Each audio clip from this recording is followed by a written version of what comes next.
Chapter 13. Deep Magic from the Dawn of Time. Now we must get back to Edmund. When he had been made to walk further than he had ever known that anybody could walk, the witch at last halted in a dark valley all overshadowed with fir trees and yew trees. Edmund simply sank down and lay on his face, doing nothing at all and not even caring what was going to happen next, provided they would let him lie still. He was too tired even to notice how hungry and thirsty he was. The witch and the dwarf were talking close beside him in low tones. "No," said the dwarf, "it is no use now, O Queen. They must have reached the stone table by now." "Perhaps the wolf will smell us out and bring us news," said the witch. "It cannot be good news if he does," said the dwarf. "Four thrones in Cair Paravel," said the witch. "How if only three were filled? That would not fulfill the prophecy." "What difference would that make now that he is here?" said the dwarf. He did not dare, even now, to mention the name of Aslan to his mistress. "He may not stay long, and then we would fall upon the three at Cair." "Yet it might be better," said the dwarf, "to keep this one." Here he kicked Edmund for bargaining with. "Yes, and have him rescued," said the witch scornfully. "Then," said the dwarf, "we had better do what we have to do at once." "I would like to have done it on the stone table itself," said the witch. "That is the proper place. That is where it has always been done before." "It will be a long time now before the stone table can again be put to its proper use," said the dwarf. "True," said the witch, and then, "Well, I will begin." At that moment, with a rush and a snarl, a wolf rushed up to them. "I have seen them. They are all at the stone table with him. They have killed my Captain Morgrim. I was hidden in the thickets and saw it all. One of the sons of Adam killed him. Fly, fly!" "No," said the witch. "There need to be no flying. Go, summon all the people to meet me here as speedily as they can. Call out the giants and the wolves and all the trees who are on our side. Call the gowls and the bogles and the ogres and the cruels and the hags and the specters and the people of the toadstools. We will fight. What? Have I not still my wand? Will not their ranks turn into stone even as they come on? Be off quickly. I have a little thing to finish here while you are away." The great brute bowed its head, turned, and galloped away. "Now," said she, "we have no table. Let me see, we had better put it against the trunk of a tree." Edmund found himself being roughly forced to his feet. Then the dwarf set him with his back against a tree and bound him fast. He saw the witch take off her outer mantle. Her arms were bare underneath it and terribly white.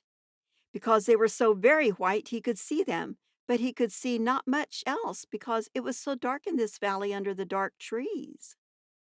"Prepare the victim," said the witch, and the dwarf undid Edmund's collar and folded back his shirt at the neck. Then he took Edmund's hair and pulled his head back so that he had to raise his chin. After that, Edmund heard a strange noise.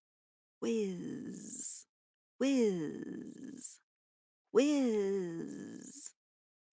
For a moment he couldn't think what it was. Then he realized it was the sound of a knife being sharpened. At that very moment he heard loud shouts from every direction, a drumming of hooves and a beating of wings, a scream from the witch, confusion all around him. And then he found he was being untied. Strong arms were around him, and he heard big, kind voices saying things like, "Let him lie down. Give him some wine. Drink this. Steady now. You'll be all right in a minute." Then he heard the voices of people who were not talking to him but to one another, and they were saying things like, "Who's got the witch? I thought you had her. I didn't see her after I knocked the knife out of her hand. I was after the dwarf. Do you mean she's escaped? A chap can't mind everything at once. What's that? Oh, sorry, it's only an old stump." But just at that point, Edmund went off in a dead faint. Presently, the deer and the birds, they were, of course, the rescue party which Aslan had sent in the last chapter, all set off to go back to the stone table, carrying Edmund with them. But if they could have seen what happened in that valley after they had gone, I think they might have been surprised. It was perfectly still, and presently the moon grew bright. If you had been there, you would have seen the moonlight shining on an old tree stump and on a fair-sized boulder.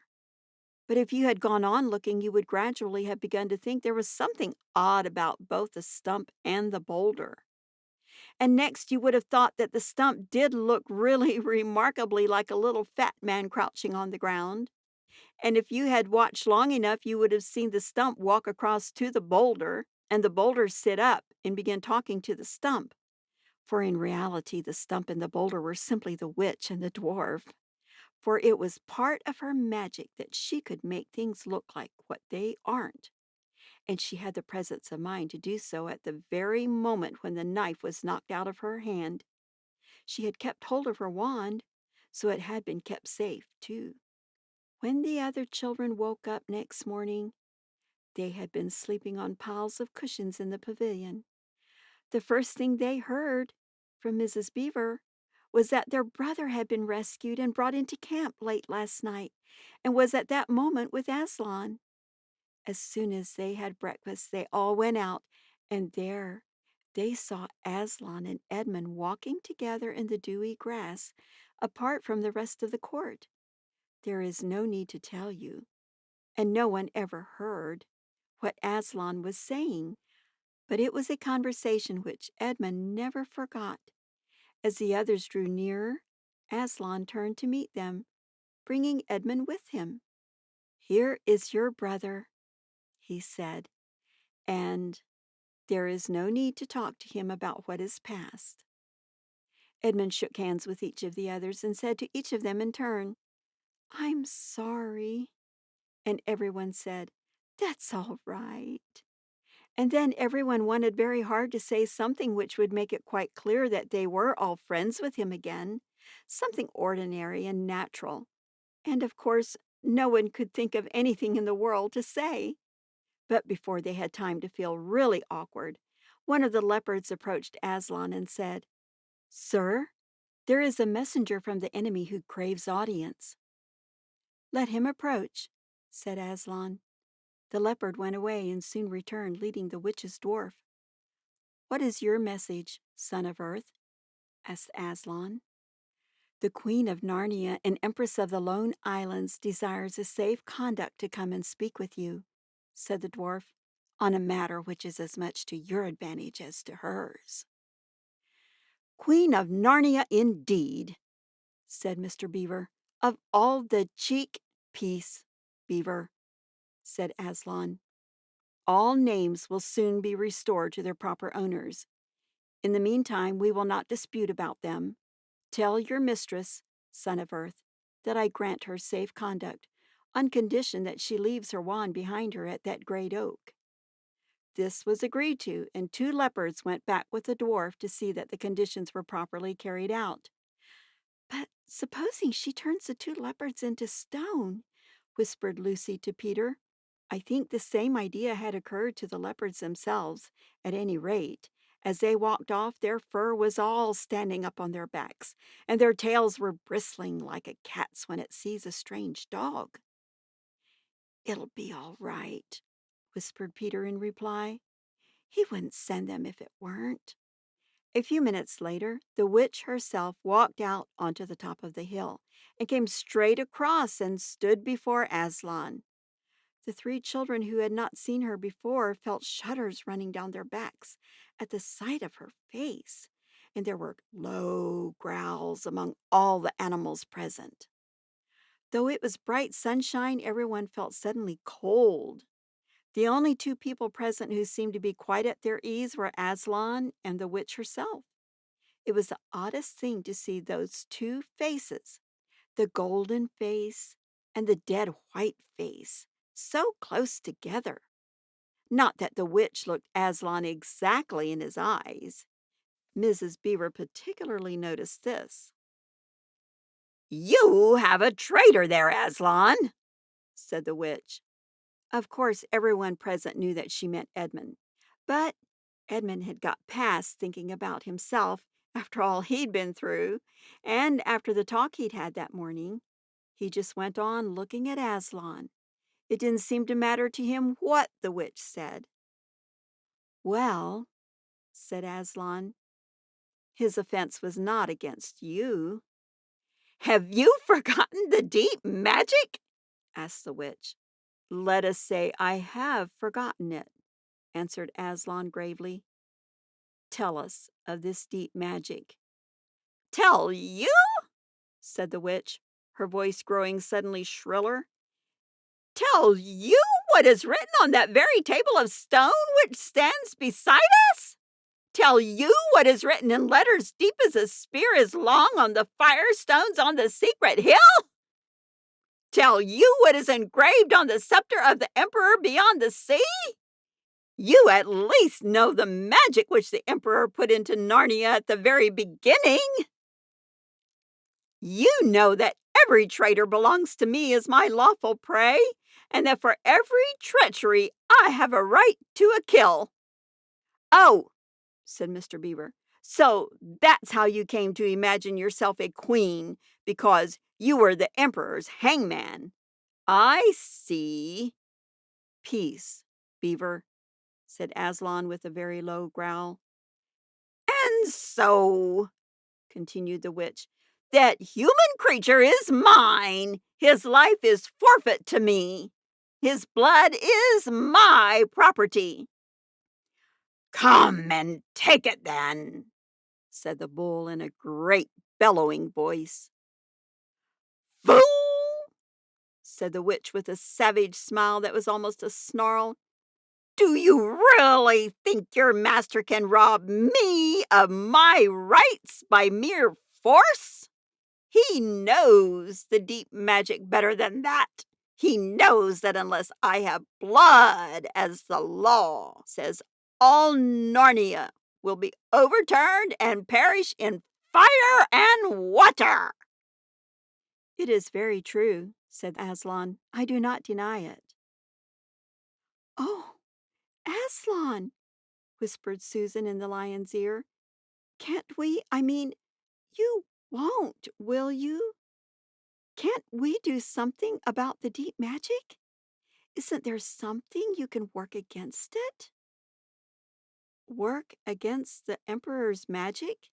said Aslan, turning to her with something like a frown on his face, and nobody ever made that suggestion to him again. Edmund was on the other side of Aslan, looking all the time at Aslan's face.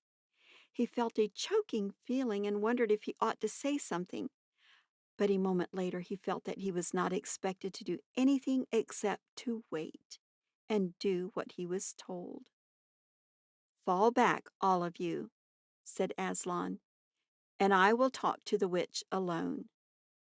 They all obeyed. It was a terrible time, this waiting and wondering, while the lion and the witch talked earnestly together in low voices. Lucy said, "Oh, Edmund," and began to cry. Peter stood with his back to the others, looking out at the distant sea. The beavers stood holding each other's paws with their heads bowed. The horses stamped uneasily with their hooves. But everyone became perfectly still in the end, so that you noticed even small sounds like a bumblebee flying past, or the birds in the forest below them, or the wind rustling the leaves. And still the talk between Aslan and the White Witch went on. At last they heard Aslan's voice. "You can all come back," he said. "I have settled the matter. She has renounced the claim on your brother's blood." And all over the hill there was a noise as if everyone had been holding their breath and had now begun breathing again, and then a murmur of talk. The witch was just turning away with a look of fierce joy on her face when she stopped and said, "But how do I know this promise will be kept?" "Har!" roared Aslan, half rising from his throne, and his great mouth opened wider and wider, and the roar grew louder and louder. And the witch, after staring for a moment with her lips wide apart, picked up her skirts and fairly ran for her life. End of chapter 13.